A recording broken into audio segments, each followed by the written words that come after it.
Hey, thanks for coming. Welcome to the Love Shack.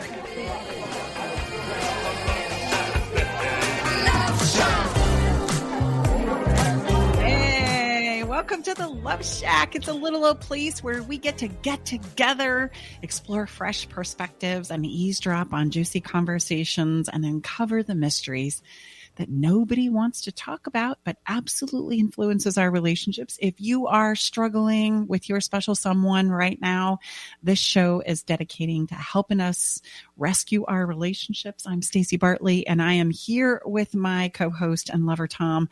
Together for the past decade, we've been teaching and mentoring couples from around the world with the sole purpose of helping them to create and experience love for a lifetime in their relationships, both with themselves and others, with sound principles and skills. Thank you so much for taking some time to listen in and be here with us wherever you might find yourself Absolutely. Today. Thank you very much. Episode 57 inside here, the Love Shack. Again, thank you for gifting us your most precious resource. Got my tongue tied there, which is your time, and a important shout out to our veterans. It's if you're listening live or if you're not, it's Veterans Day today, November 11th. So we have family members that have served proudly and are currently serving. So again, thank you very much to whomever, those out there that have served, either past or present. Thank you very much. Well, that kind of ties into our conversation today. We are going to be talking about how to support your partner that's going through a rough patch. This comes up. It's going to happen. It's inevitable. And in our relationships, we have a tendency to think that if we're going through a rough patch, that somebody's done something wrong, that we've done something wrong. Or we've picked the wrong partner. So there's a big problem here. And that's what we tend to go to. So managing the emotionally tough stuff is hard. It is. It just is. And we need to tell the truth about that. Worrying about our relationships falling apart, experiencing money stress, health problems, fertility issues, job stress, kid stress, bringing on job dilemmas, arranging childcare. The list that we worry about is never ending. And it really is. We can find ourselves in some very interesting circumstances. So how do we get through tough times? And how can we be a supportive partner when our significant other is the one that's going through a tough time? Or maybe we don't, maybe we're going through a tough time and our partner's not, really wanting to help us. Yeah. We all know that the hardest times in our relationships happen when our partners or ourselves are going through a rough patch. And whether or not it's you or your partner going through the rough patch, it's going to affect your family and your relationship. It's inevitable.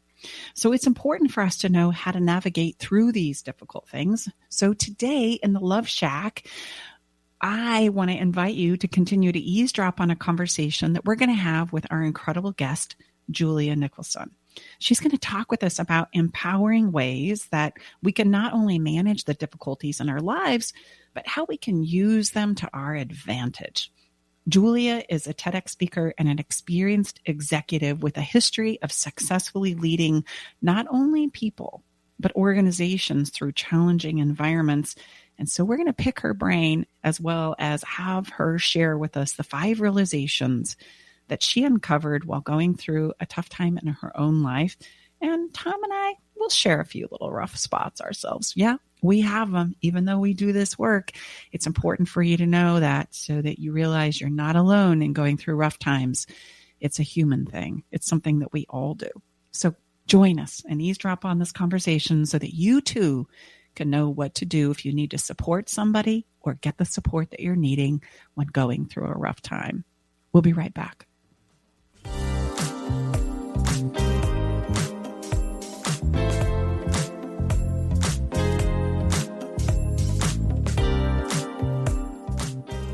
Here's what one of Stacey Bartley's clients says about working with her. Working with Stacey has been life-changing in a very magical way. I wanted to work with Stacey when I left a long-term marriage because I didn't want to repeat any of my relational, how would you say, unhealthiness. I'm so amazed how she has taken her experience and wrapped it into her own program, a program that is designed specially for you, for anyone that moves forward with her. She's unique, she's profound, she's magical. She has a love for others that is unmatched, and it would be a gift to yourself to work with Stacy.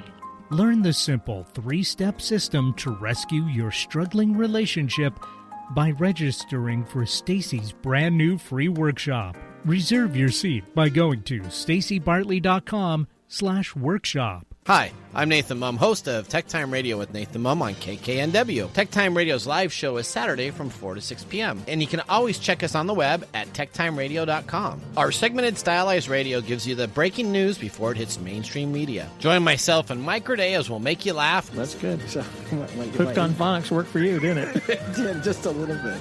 And learning something new in technology. Join us Saturdays, 4 to 6 p.m., and Thursdays from 6 to 7 a.m. The technology show for the everyday common person. Are you ready to venture off the beaten path, expand your mind, raise your consciousness, and open your heart? Allow me to entice you with interviews with amazing souls from around the world. Indulge in history, mystery, science, and spirituality.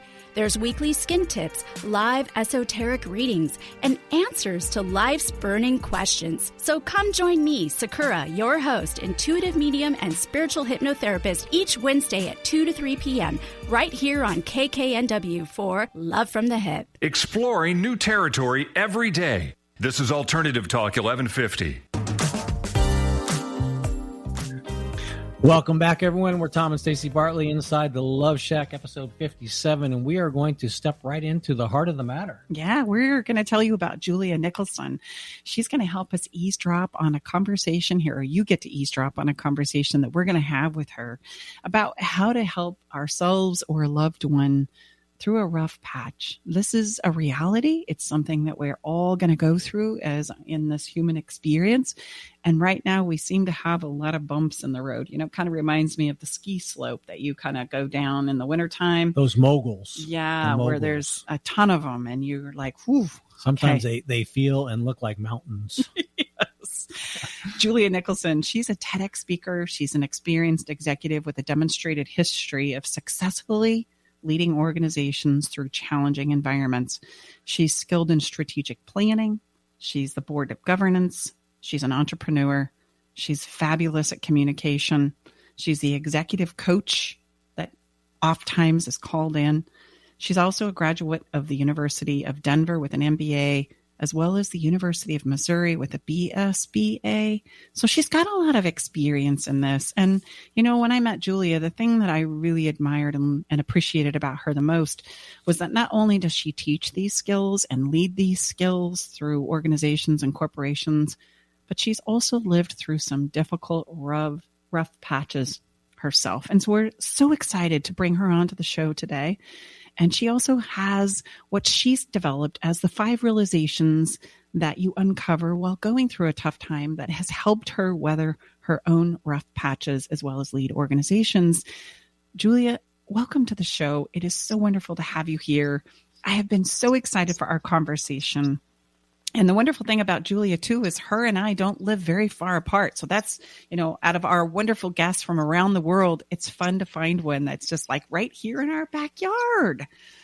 Great to have you here. Thank you very much. I'm really excited to be here.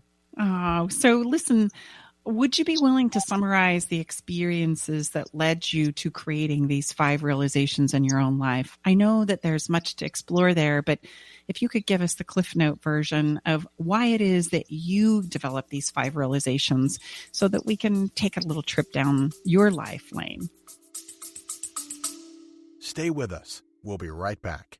Navigating the silent, complex moments of separation or your partner's need for space can feel like walking through a maze without a map. If this sounds familiar, know that you are not alone. This journey, filled with uncertainties and introspection, requires a gentle, understanding guide. Hey, I'm Brooke from Love Shack Live. We see you, and more importantly, we get it. That's why we created the Separation Support Bundle. A collection of resources designed to not just guide you through separation, but to offer comfort and clarity during these times. Our separation guide offers insights and support to help make sense of your emotions and the process of separation. And for those moments when words escape you, our guide on 10 texts to send when navigating space provides thoughtful prompts to help communicate with compassion. Plus, a soothing separation meditation to help ease the overwhelming moments. Because sometimes all we need is a starting point or a way to start feeling okay again. Remember, you don't have to journey through these complexities of separation alone. Our separation support bundle is here to accompany you, guiding you towards healing, understanding, and most importantly, the renewed sense of self.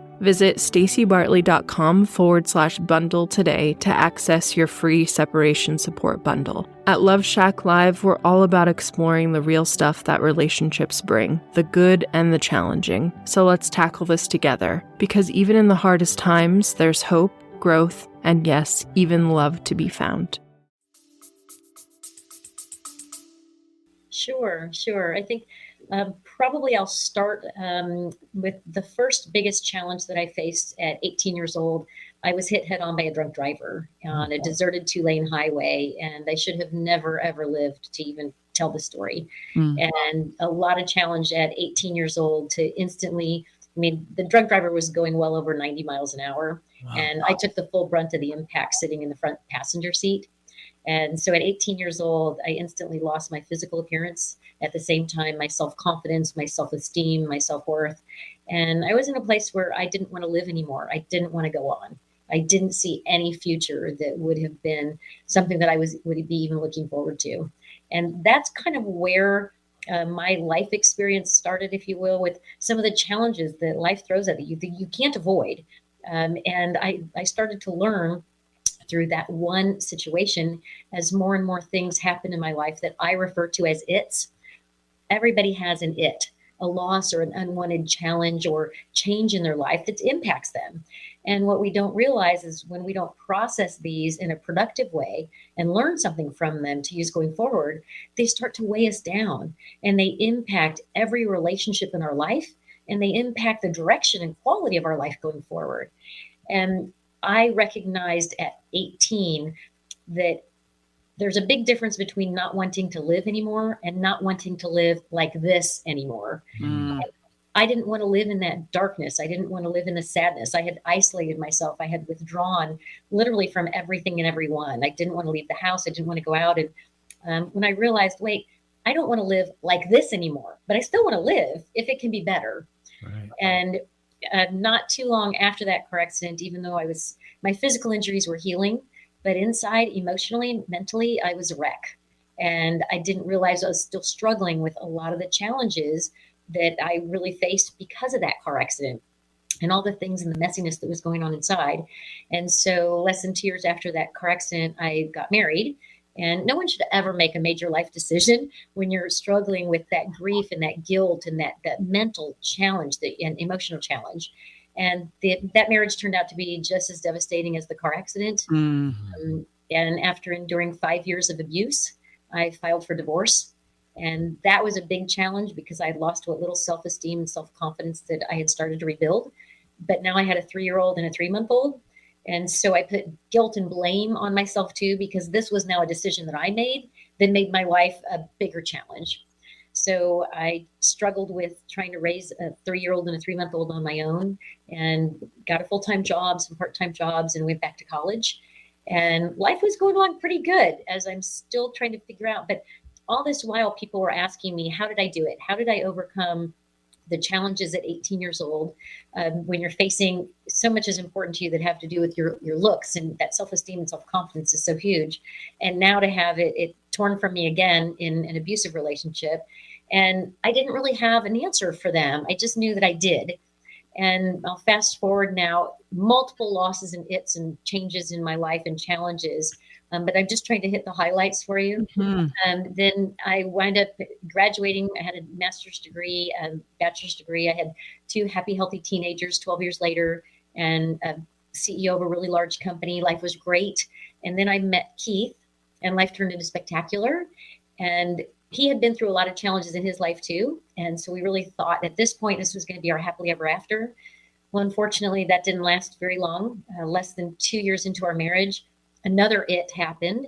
He had a motocross accident, and he was found unconscious on the track and critically injured and paralyzed from the waist down. And our life together changed dramatically. It wasn't the happily ever after that we thought.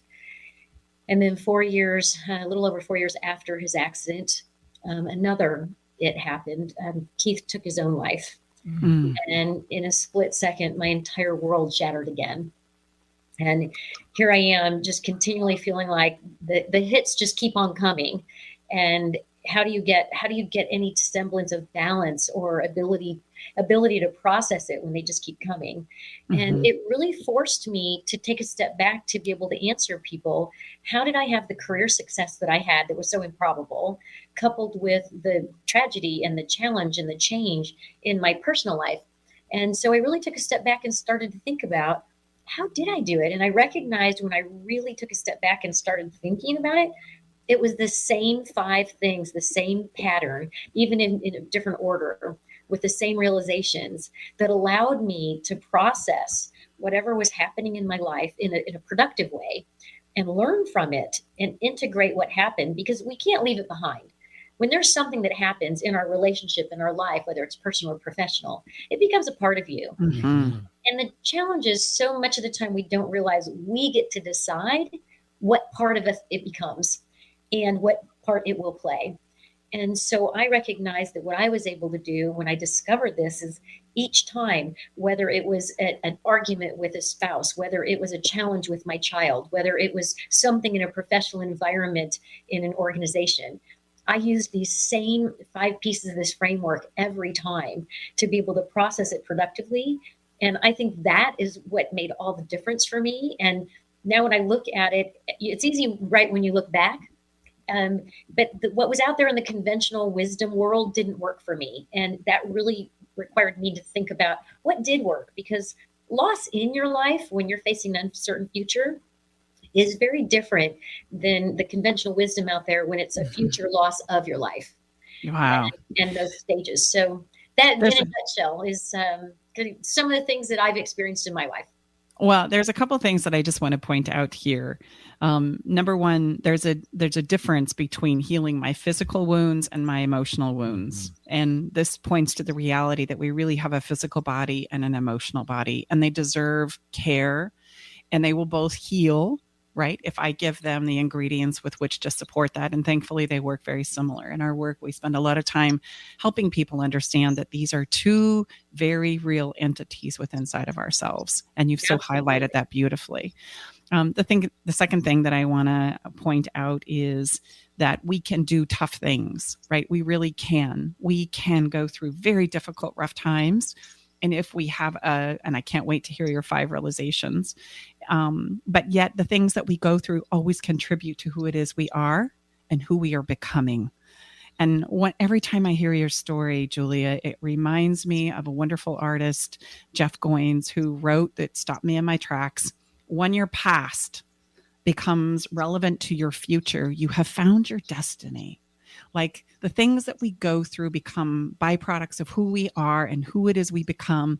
And then when we step into those and embrace those and find the value in them, as difficult as they have been, they always take us to our future, which is so perfect for what you say, right? And what you've shared and what it is you're doing now with writing your book, with sharing these 5 realizations to the world on your TEDx talk. I just want to congratulate you, because that is a difficult journey. That is a very, very difficult journey. I don't care who's listening. That is rough when you go through a car accident, into an abusive relationship, into a single parenthood, into losing the love of your life when you thought it was going to all work out. And now look what it's given you as far as like these principles that you can like pass along to those of us who are saying, how did you do it? And so I applaud you for taking the time, for writing the book, for breaking this down into a process that we can talk about and share. It's beautiful. Thank you. I appreciate that. And I think that it's such an important piece of who we are that we can't change. And I used to get asked all the time, how were you so successful in spite of what happened? And then they always use to you. And I take out those words, because when I use the words to me, it makes me a victim. And I didn't like that. So I just identify this is what happened, because things happen in life. And the biggest response that shocked people was that I didn't do what I've done in my life in spite of what I've experienced. It's because of what I've experienced that I was able to process it in a productive way and integrate that experience into my life and use something that I learned going forward each time. Mm-hmm. And I like to call those the diamonds out of the rough stuff of life, because we can find those. We can live in that darkness or despair or sadness, or this is as good as my life is going to get, or my life is ruined, or my relationship is ruined. Or we can look at this and say, wait a minute, what can I learn from this? What can I use maybe to help somebody else? And what I found was each time I processed things that happened in my life that I didn't want to happen, that I couldn't control, even though I wish I could have, I actually gained self-confidence. I gained resilience. I gained determination. I gained perseverance. I gained courage. I gained all of these things that allowed me to continue to grow in my career and grow personally and professionally. And they've helped me in every area of my life. And I mean, that's why I'm so passionate about sharing these, because anybody can use them, no matter what loss or change they've had in their life, no matter how long ago. You can start using them right now.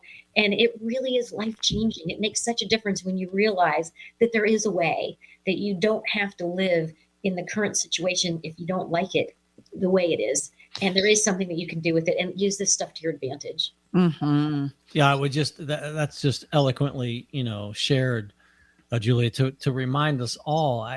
Again, it's not if something is going to challenge us in our life journey. It absolutely is, because that is the life journey. And not to be cliche, but I always say cliche is cliche because it really is true, is to how about build knowing. Again, we oftentimes, people come to us, our private clients, because something is wrong. Well, there's nothing wrong. You're simply going through the relationship experience, and we're all mess-making machines. My wife likes to say, if you're human, raise your hand. Okay, well, then you're a mess-making machine. I'm saying that in a way that's loving, with great respect, because that's what life is. It's messy, it's complicated, it's difficult. But if we build the resilience, it's no different than an athlete thinking that they wouldn't be tearing down their muscles. I mean, they know that's how you get to be stronger. Mm-hmm. So yes, you're providing, I'm anxious to hear it, because we're all about frameworks are really, really powerful, because they give us some context and some things to wrap our arms around so we can be successful. Mm-hmm. And dear listener, if by chance you're saying, yes, okay, well, that's because she's more courageous than me, and that's because she's stronger than me, and that's because she's more beautiful than me, and that's because, right, she had more support than me. And there's so many places that we could go there. I want you to hear me say that is not true. No. That is so not true. That what we're about to share with you, anybody can do. And it's so important that we can overcome and do difficult things, regardless of who you are, where you come from, what you've been through. There are ways that, like Julia said, we can integrate these things into our lives to help them become more of who it is we have the capacity to be. In fact, I would say, as I look back over my messy, haphazard relationship experience, that's what makes me passionate about what it is I do, that if I can do it, so can you. If I can create an incredible relationship in my life, then so can you, because I'm the least likely person from the get-go when the gun of life went off, right? And we're in the race to kind of like get to wherever it is we think we're going. I would have been the least likely to have what it is I get to experience every single day. And so it's not about that. It's about how it is we integrate these things that we do go through, the its, as Julia says. I love that you call them its, right? So let's dive into realization number one. Let's get started with the answers to these many, many questions that we ask ourselves. How do we support somebody that I love going through a difficult time? What is it I do when my partner or my special someone doesn't know how to support me? What is it that I do to reach out to get the help? How do I integrate these things into my life? There's so many questions around this. And I just want to give you some ease and allow you to take a breath and know that just follow along here with realization number 1 through 5. And we're going to find and talk about all these incredible answers to your very important and heartfelt questions. So number 1. Realization number 1. Yeah, so it's really interesting that just last week I was speaking at a conference and a gentleman walked up to me and he asked that exact same question. He said, Haley is the love of my life, but she's struggling. She had something happen 9 months ago. He said, I don't know how to help her. I don't know how to reach her. I tried tough love. I tried this. I tried everything. And he wanted to know, he said, how can I help her? And it was so powerful because when she walked up and he looked at her and recognized she had just heard the question he asked, they both leaned in. And I thought that was so beautiful that he was looking for a way to help her. Mm-hmm. And so I shared with him, I said, one of the best things you can do to help her is have a better understanding of what it is that she's experiencing. And so I shared with him the 5 pieces of this framework and the 5 realizations with them. And now they have become pen pals with me, and I'm interacting with them on a regular basis. So, and this really is powerful, not only for the person that is experiencing that loss or unwanted change or messiness, but the person who loves them, that wants to support them. Mm-hmm. So the first piece of the framework is called Relive. And basically the first piece is, you can think of it like a cassette tape. That's play, rewind, repeat, this over and over again, continuous loop. And when there's some type of loss or unwanted change or challenge in our life, that's what most of us do. We relive it in at least one of 2 ways. We think about it constantly, nonstop, forward and backward in this endless detail. And then some of us talk about it. So we relive it verbally, telling stories about whatever it was that happened endlessly to sometimes the same person over and over again. And what that does is it keeps us in this exhausting, dizzying loop that we actually then perpetuate, because then we go down this path of asking ourselves these questions that have no answer. And they usually start with the word why. Mm-hmm. Why me? Why now? Why this? Those don't have any answers, right? So we perpetuate, and then we become expert crystal ball readers with our what ifs and our if onlys, right? We create these different outcomes in our mind, like we can read a crystal ball. Well, it's important to spend time and relive, because when something happens that we didn't want to happen, or something changes that we didn't want to change, that's when our mind first starts to process and make sense of it. So we need to relive it. We have to come to terms with it. We start to grasp it. But the challenge is that if we relive that and those thoughts for too long, like I relive these thoughts of, this is as good as my life is going to get, this is how it's always going to be, those thoughts become so ingrained, and we create this mental rut, this mental channel, because they're so familiar, we can get stuck there. And that's what was happening to me. Whenever something would happen, I would get just stuck reliving it. And it became so familiar and comfortable, I didn't realize that there was anything beyond that. Mm-hmm. And then reliving it when people are around you, especially people that love you, they get uncomfortable after a period of time that you're reliving it too long. Mm-hmm. And then that's when I would start to pretend and try and put on a happy face to make other people feel better. But it really only made me feel worse.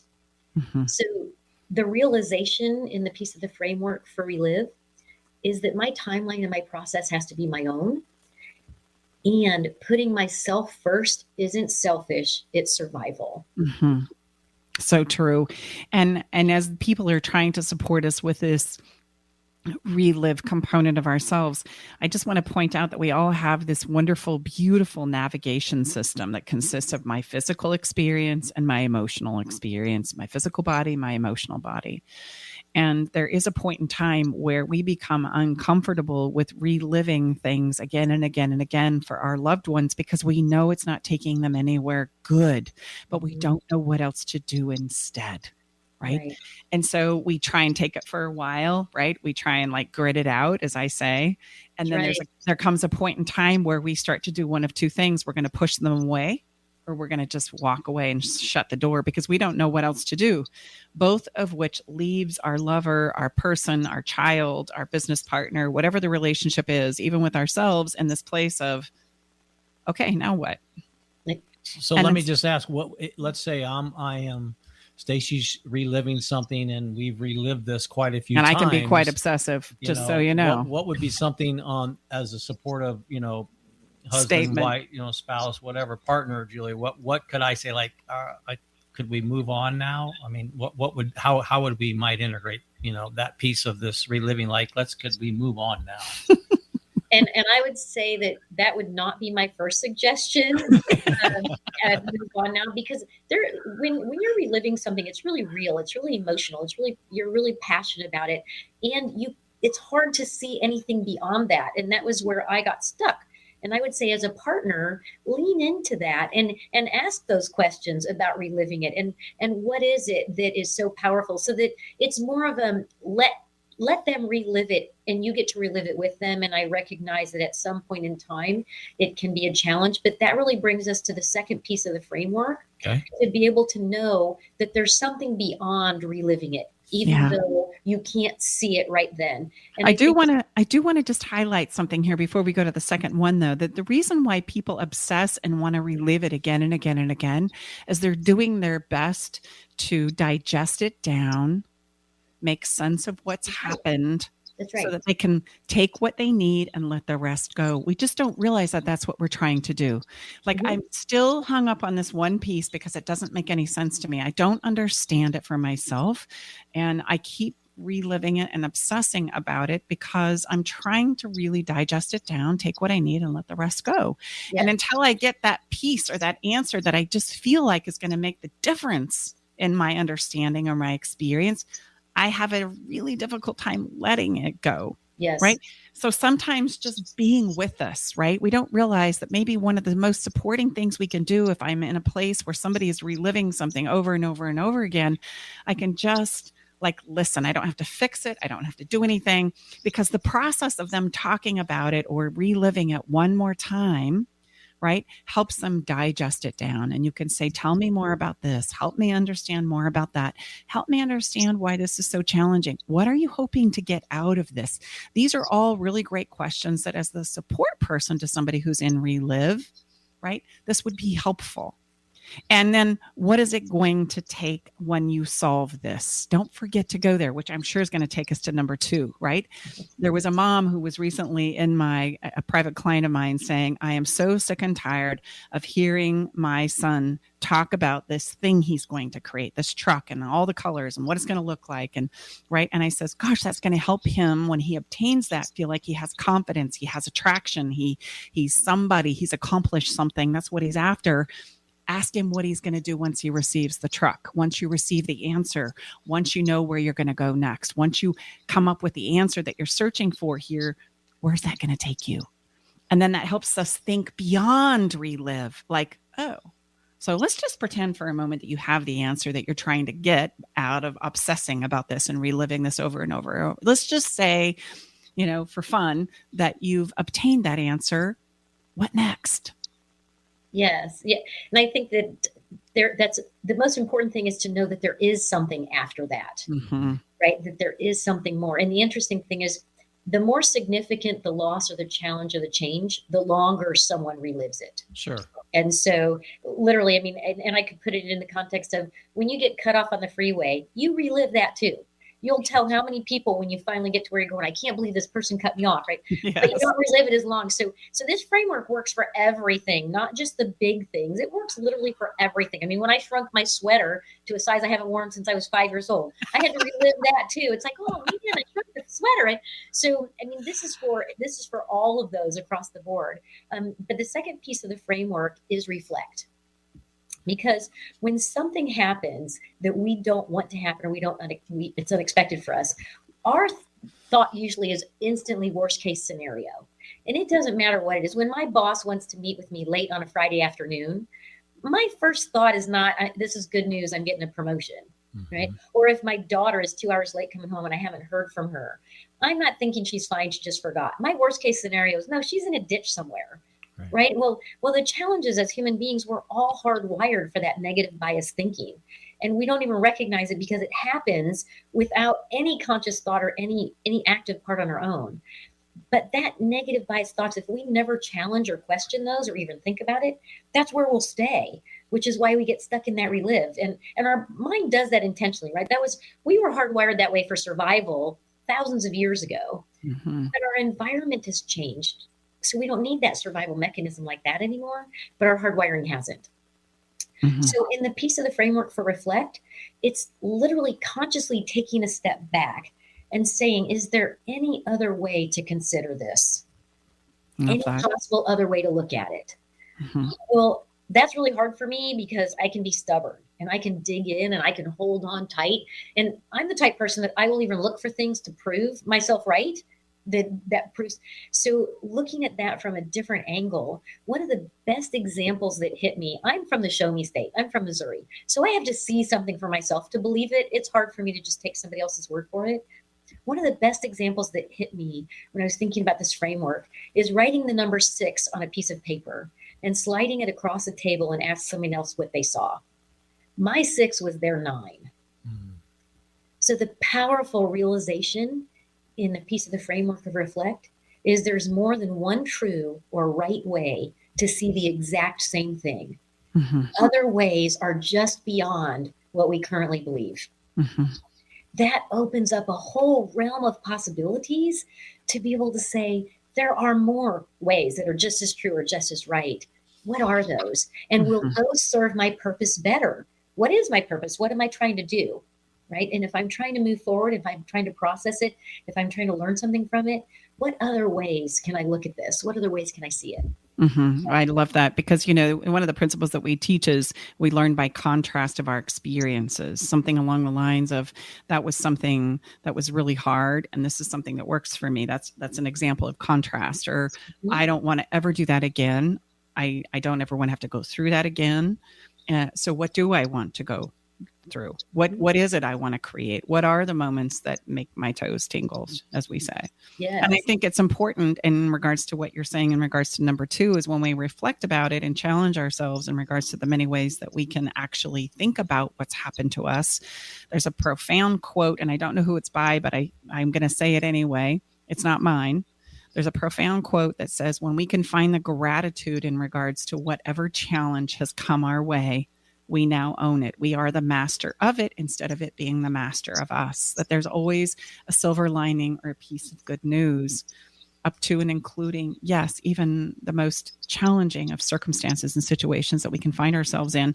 And I know when we're going through it, we don't want to hear that. It's like, oh, please, whatever, you don't know what I'm going through. But as we reflect in this position of number 2, then maybe is the time to say, okay, what about this, right, is serving me? What about this helps me understand things in my future, places I don't want to go, situations I don't ever want to be in, and things that I do now want to create that become more important and valuable to me because of this experience. And you wouldn't have had that without it.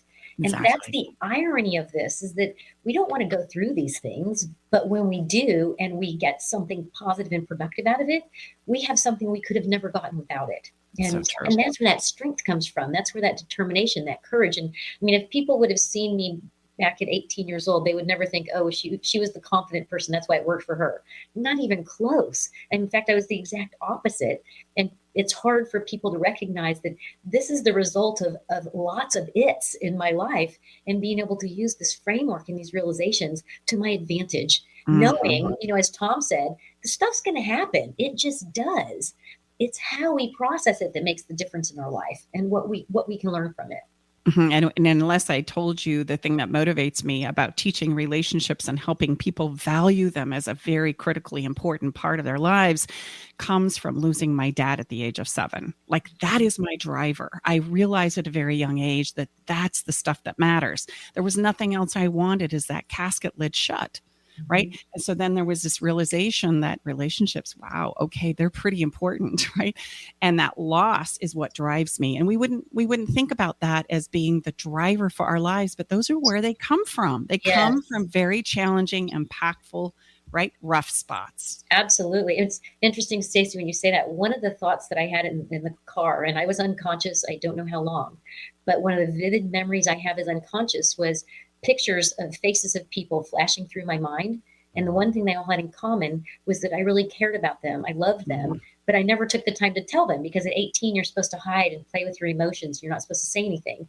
And I remember having the thought, I'm dead, but if I would have lived, I would change that. Oh, wow. That's what has driven me to do everything I've done to now pivot to say, can I share this message, what I discovered, what I learned with the world, to make a difference in their life? Because I want to let people know there is more, there is better, and it is possible, and you have it within you. Because if I can do it, a little backwoods girl from Missouri, right, with no, I mean, I didn't have any help. My dad was in the Marine Corps enlisted. He didn't graduate from high school. My mom was a secretary. This was not where I had professionals that were helping me or right. I mean, this is literally coming from this driving piece of, if I would have lived, I would change that. Mm-hmm. And me too, a little backward girl from Utah who knew nothing about life and relationships. Yes, exactly. So tell us what number 3 is. Yes. So the third piece of the framework is actually called reframe. And you can think about it like this. When an artist finishes their masterpiece, they spend a lot of time choosing a frame to go around it because they know how impactful that frame is to how we're going to see and feel about their picture. And it's amazing. You can even look at your own house, pictures that have a frame, how that makes you feel. Well, one of the challenges when a loss happens is that right now, conventional wisdom at least had convinced me that this loss or this change that happened and these feelings that I have about it are one and the same, that they're a package deal and they can't be separated. Because this happened, I'm always going to feel this way. Well, what I learned is that that's not true. There's actually a theory called the framing theory, which says how information is presented to an audience impacts the way they process that information. And that theory is used by companies all the time to influence us to buy their product or service. And media uses that theory to influence us on our views and beliefs. Well, I discovered that we can actually use that same theory for the loss or change in our life, because we can start thinking about our loss or our challenge and our change as like a picture, a snapshot in time that can never change. It's history. And the frame around it, like our thoughts and our beliefs, like my life is ruined. This is terrible. I feel awful. This is as good as my life will get. Well, the interesting thing is that frame got put around that snapshot in time back in reflect and in relive before I ever knew it. And those thoughts and beliefs, there are others that could be just as true or just as right. And if I change the frame around that loss, like maybe there's something I can learn. Maybe there's something I can use. Maybe there's something I can share with someone else to help them. All of a sudden, I recognized I'd been putting these awful frames around every loss or challenge or unwanted change, and they made me feel awful. But there were other frames that would make me feel better and hopeful and purposeful. Well, if one makes me feel so bad and another one is just as true or right, makes me feel better, why would I choose the one that makes me feel awful? So the powerful realization in the third piece of the framework of reframe is when you change the frame around it, you change. Mm-hmm. And the cool thing is you actually start to change at the core, because every time you reframe something, you start to rewire your brain a little farther away from that automatic negative bias thinking, and you can do it faster and faster each time. Mm-hmm. Oh, it's wonderful. And there's this wonderful thing called our reticular activator that when I'm looking for something to validate what I'm reframing, I will find it. I will find it. I will find it again and again. I think the best demonstration of that or confirmation, I would say, is like whether maybe you buy a new car or one of your close friends buys a new car and you say, my gosh, I've never seen that car before. And then guess what happens after you have an experience with that car? You see it everywhere. So what you're saying is if we buy that convertible Lexus, when we start driving it, I'm going to see them everywhere. Is that what you're saying? Yeah, and it reminds me, absolutely. It reminds me of a wonderful quote by Wayne Dyer. You know, when you change the way you look at things, the things you look at change. Well said. Well said. So what's number 4? We're reframing now. Relive, reflect, reframe. I love that picture idea, by the way. We can't change the picture, but we can certainly change the frame around it. And if one makes you feel good and one makes you feel awful, well, then we're going to hope that you're going to go with the one that makes you feel good. And it's pretty powerful to recognize that you do have the ability to change the frame, because the frame got put there initially without any thought at all. And it is really, really powerful. That changing that frame is probably one of the most powerful things in every aspect of your life. Because we just automatically go to that negative thinking, even when somebody passes us on the street and doesn't say hello. We can instantly make up, right? We all have degrees in MSU, making stuff up. We can tell you what they were thinking, what they were going to say, why they didn't say anything, right? And that's the same thing. We put a frame around that snapshot if somebody didn't acknowledge me on the sidewalk or take any other circumstance. So the fourth piece of the framework is actually called reconnect. So when you look at when a loss happens, the instant reaction usually that we have is to withdraw and isolate. And think about when you leave your cell phone at home and you recognize you don't have it. One of the first things we do is turn around and go back and get it, because we don't want to be disconnected, because at our core, we are all hardwired to want to be needed, to belong, and to be connected. And I noticed that when something happens that I don't want to happen, I innately do the exact opposite of what I want and need. And I withdraw and isolate myself. And I either don't talk, I don't go out. And I realized that isolating myself and disconnecting made me feel worse. It actually withdrew me from everything, such that I continued to perpetuate those same awful feelings because I was disconnected. And the interesting thing is, I didn't realize it until I started to look back that I had disconnected mentally because I was churning. I disconnected physically by withdrawing, and I disconnected emotionally. I didn't want anything around me. And the realization in Reconnect is that we are not alone. In order to do more than just fog a mirror and exist, we need life in our life. Mm-hmm. And Reconnect starts to look at that. How do we put life back in our life? And living it, as opposed to just existing, fogging the mirror. And I mean, I think about times where I get in an argument, and what do? I instantly withdraw and disconnect.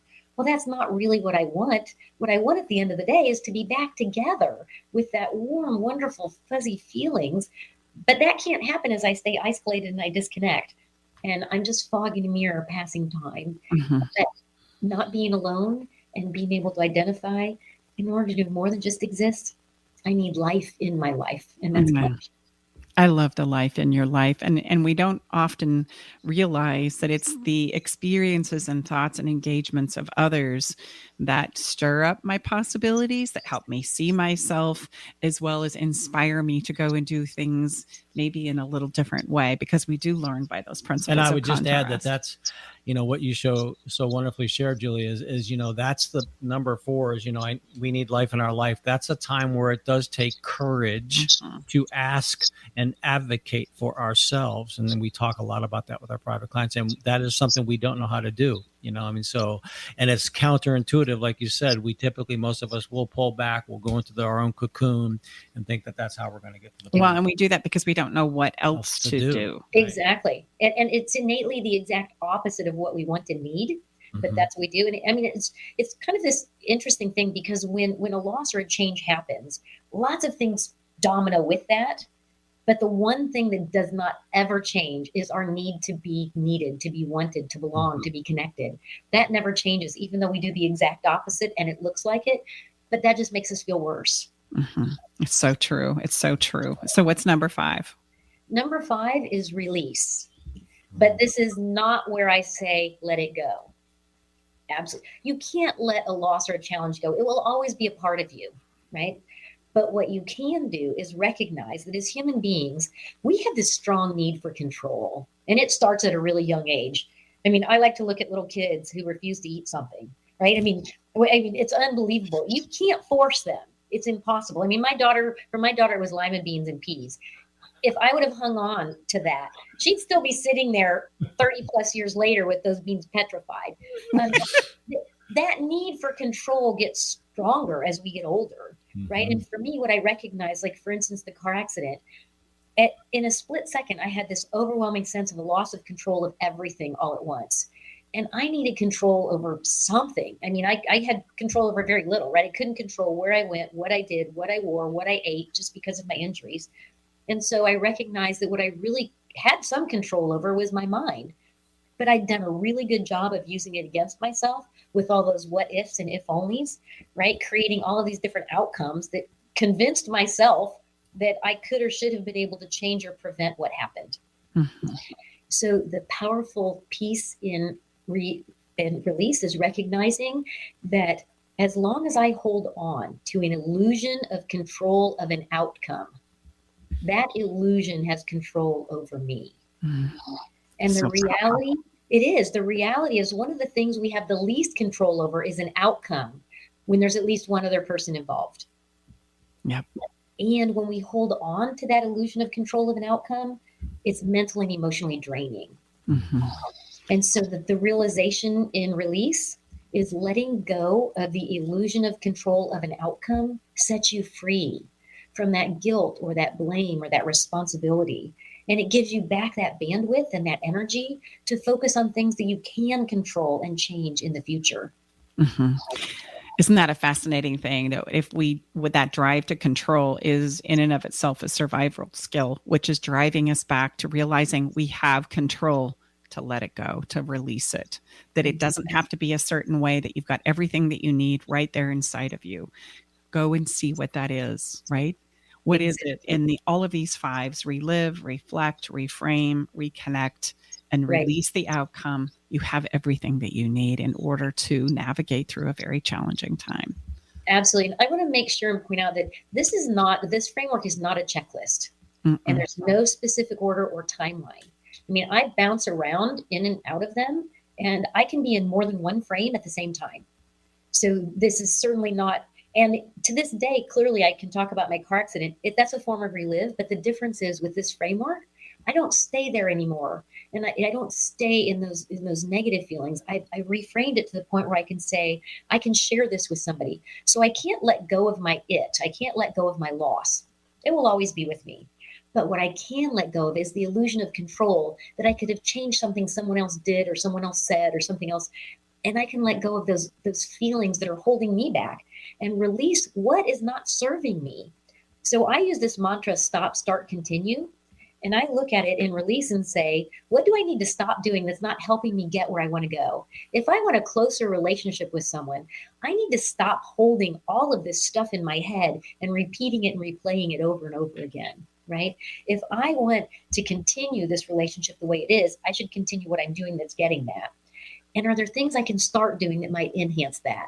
And so I use kind of that stop, start, continue in every area. And it's very powerful because you can realize what's not serving me. It's not helping me get to where I want to go. And in fact, it's inhibiting me and holding me back. It's so true. Start and stop is really all we have.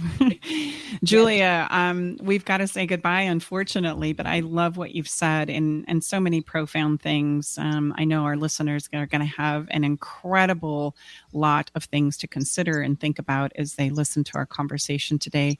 Thank you so much for being here and for the courageous journey that you've lived and for putting these 5 things together that we can all benefit from. It's been a wonderful conversation with you today. Thank you so much, Stacey. Tom, thank you for giving me the opportunity. I really appreciate it. I love what you guys are doing. You know, keep going. There are so many people that need what you have to share. And so thank you for allowing me to be a part of it. I really appreciate it. And share with us, Julia, where can people find more about you and your awesome body of work? Oh, thank you so much. Actually, my website would probably be the best place. My website is julianicholsonpresents.com.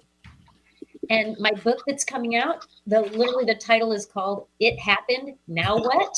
5 Realizations. I love that. I can't wait to read it. And one parting advice, let's say we have after someone has listened to this and, they're totally resonating, but they have a partner who is not supportive of them going through a difficult what would you share in your parting piece of advice what would you share to them and their non-supportive partner? Absolutely. Now, is this the non-supportive partner, or this is the person who's experienced the challenge? The non-supportive partner. The non-supportive partner, I would suggest if they can understand the framework, they'll be better equipped to understand what the person they love is going through. And it doesn't require any change on their part. It only requires an understanding.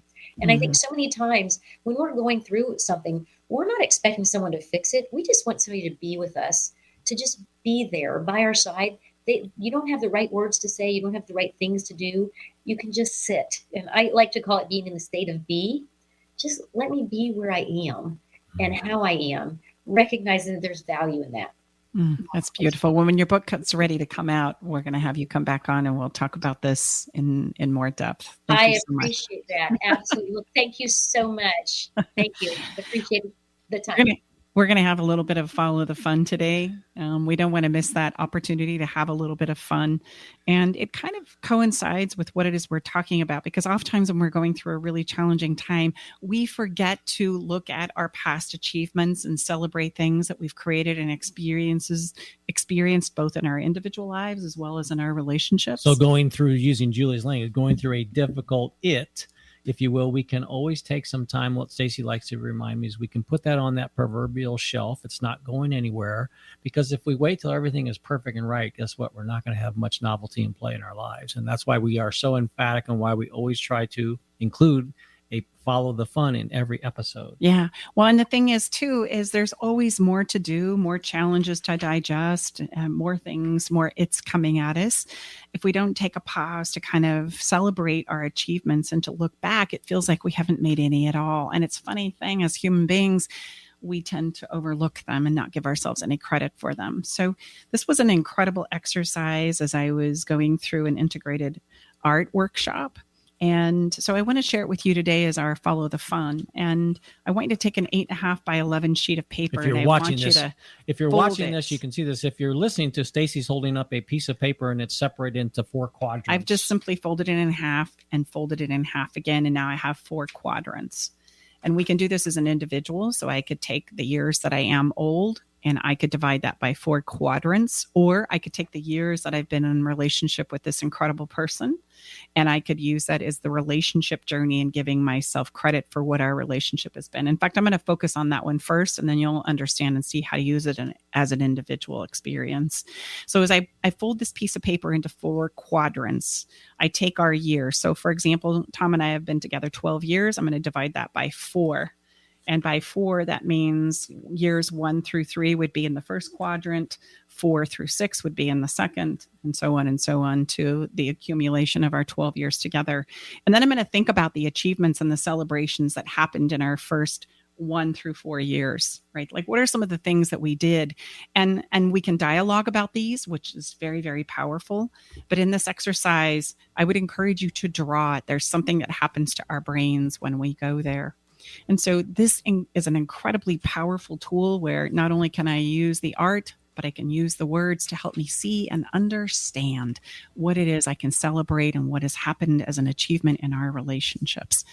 As we wrap up here, the song that we want to share with you today for our episode, which we do every single week, it's Pink's song, and it's called Wild Hearts Can't Be Broken, to remind you that as we go through difficult, challenging things, our hearts can never be broken. They're more resilient than you think. Thanks so much for being here with us today. It's been a pleasure. Have a wonderful week. We look forward to being back here with you again. And I guess that's it. Say goodbye. We'll see you soon.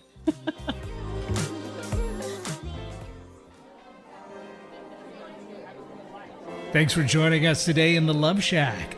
We hope you came away with something that made your toes tingle. To learn more about everything you heard on today's show, go to stacybartley.com/podcast. Love the show? Help us spread the love by sharing the show with others. Okay, everybody, time to go. We got to close the doors to the Love Shack for this week. You don't have to go home, but you can't stay here. Come back next week, though, and join us for another edition of Love Shack Live with Tom and Stacy Bartley.